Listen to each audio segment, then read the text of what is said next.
For years now, I've been telling people Star Citizen is a classless MMO. I was wrong. The game already has a soft class system right now, today, and it's hidden behind words like time, skill, reputation. I don't think CIG is going to publicly admit that for a while, maybe ever. And nothing in this video is speculation. Everything I'm going to walk you through comes directly from CIG's own presentations at CitizenCon 2024, the 1.0 roadmap, Rich Tire's core gameplay direction panel, and the StarWear showcase. This is CIG telling you what they're building, and some of it is already impacting the game in 4.7 right now. Let's start with what's actually true about the classless pitch. Star Citizen has never had character classes in the traditional sense. Every patch that you're forced to recreate your character, there's never been a prompt on the screen asking what you want it to be. When you go into the Moby Glass, there's no skill trees locking you into a role or keeping you from doing something because you weren't qualified to do it. Things like mining, combat, hauling, crafting, salvaging, they're all available on the same character. That in-game freedom is real, but it's probably not going to last. Because CIG's also confirmed players will get skill progression.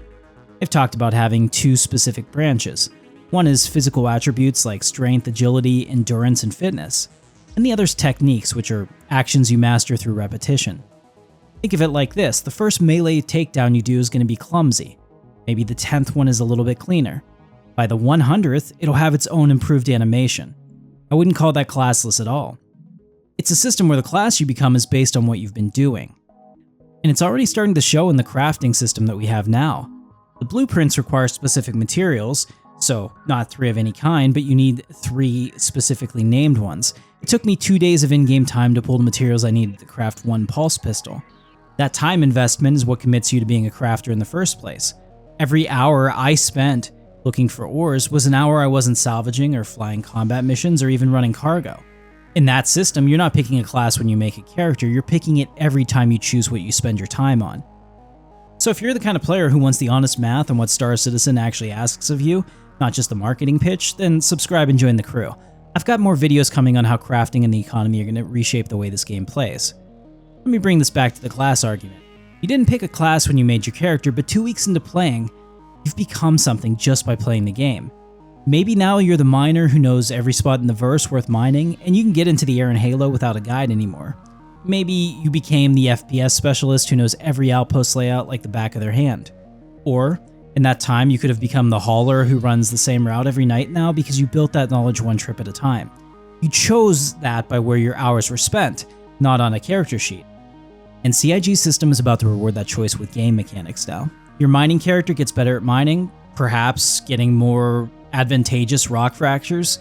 Your FPS character gets better at gunplay, maybe through mechanics that make your aim more steady.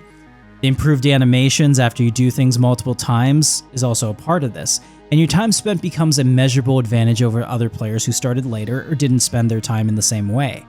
Like it or not, that's a class system. Here it emerges from behavior instead of character creation, and CIG's been planning it for a decade under the marketing promise that Star Citizen would never have one.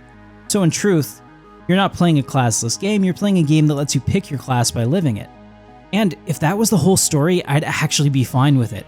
Earning your identity through commitment is the most honest form of character building a game can offer. It mirrors how the people's actual lives and careers evolve in the real world. But CIG isn't stopping there, and this is where I start to have problems with it. If I'm being honest, I really hate this part. At CitizenCon 2024, CIG demonstrated their new gear system called StarWear.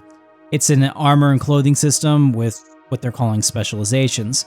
When you wear a specialization set, you get stat bonuses and capabilities specific to that role. And over time, now CIG has evolved that list into 8 career-focused armor types, things like assault, medical, resource specialist, and engineering. Don't look now, but those are classic MMO class archetypes wearing different clothes. CIG is literally naming armor sets after specific careers in the game that's supposed to be classless. The only thing that they won't do is call it a class system. Their public framing is that these are specializations, not classes, and they don't lock off other content. Which is technically correct, and as we all know, that is the best form of correct.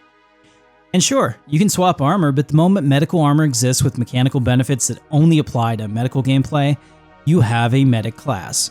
The ability to change clothes doesn't make it not a class system. And I have to be honest with you, I hate this. Not in the mild, I have some concerns way creators will say when they want to seem measured or sophisticated or nuanced. No, I Hate this. The whole appeal of Star Citizen for me was that it wasn't going to force me into a role through gear progression. We already know how that story ends because every other game has already written it. Just look at Destiny 2.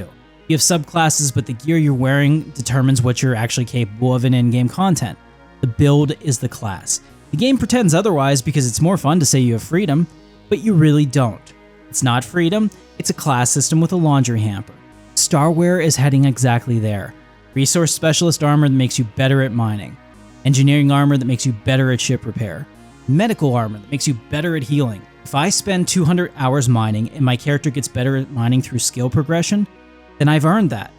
That's the honest system CIG has been promising for a decade, but if a new player can put on resource specialist armor and skip most of that gap, the skill becomes decoration. The armor is the class and everything else is just flavor. It's the laziest version of this system they could have built. It takes the hard-earned identity model that we've been describing and short-circuits it with fashion. Listen, I hope that they rebalance this before 1.0, but StarWear is 90% complete on design, moving towards a final sign-off, so the direction is probably set in stone at this point. These high-level systems impact everything, so throwing it out entirely is unlikely. And we need to be honest about the biggest impact of this system. Single players get gated the hardest by all of this because of the universal truth in everybody's lives. Time is finite. You can't be the miner, and the crafter, and the hauler, and the combat specialist. Certainly not all at once. A single player can only do one thing at any given time, and the opportunity cost is everything else in the game. But orgs don't have that problem. An org with a 20 active member roster has a distributed time budget. Miner mines while the crafter crafts while the hauler hauls, and the combat players stack blueprints and credits. The org becomes a character of its own, and that character can do literally everything. But it's not all doom and gloom because trading is what saves this system. Every career you think is tedious is somebody else's chosen gameplay. The mining run you'd rather not do is somebody else's favorite activity. The blueprint grind that you could care less about is somebody's entire reason to log in with those tradable blueprints coming soon. The trading system lets you pay that somebody to do it for you. So even if you don't join an org, trading gives you access to the parts of the game you'd rather skip without having to change what you love doing. I don't think specialization is a penalty in that sense. You're supposed to need other people in Star Citizen even if you go it alone, even if you never physically interact with them. And CIG's 1.0 roadmap takes this even further, with dedicated guilds for every career path, each with reputation that acts as currency for specific career rewards. But those guilds aren't in yet. What is in right now in 4.7 is faction reputation tied to blueprints. You grind specific factions to unlock crafting recipes. Your character's access to what you can make is already gated by the factions that you've chosen to invest your time in. That's class work happening right now today. The 1.0 guild system just formalizes what the game already has. However, the casual player problem is going to be real. Someone with 5 hours a week to play is never going to experience the full game as a solo character. They'll pick one thing and that will be Star Citizen for them. But CIG has a potential solution with multi-character support in 1.0 that lets you have separate characters with separate reputations and skill progressions. A mining character for weekday sessions, a combat character for weekend ops. The same time gate still applies per character, but the account opens up. Maybe that's what the specialization gear is trying to fix in a clumsy way, letting casual players skip the time gate by putting on the right armor. I still really hate that, but I see the problem that they're trying to solve. Listen, for years, I sold the classless pitch to friends because I believed it. CIG was going to build this amazing MMO that lets you be anything because freedom was the entire point. What they're actually building is something different, and maybe it's something better. A game where the class you become is the one you chose to live in. I'm still not sold on all the pieces, StarWear especially, but the bones of the system, the part built on time and skill and commitment, is something that I can respect, even if they'll never call it what it actually is. Listen, this is a class system, and whatever class you're becoming, you'll have earned it. And nobody can take that away from you. Thanks for watching, and I'll see you in the verse.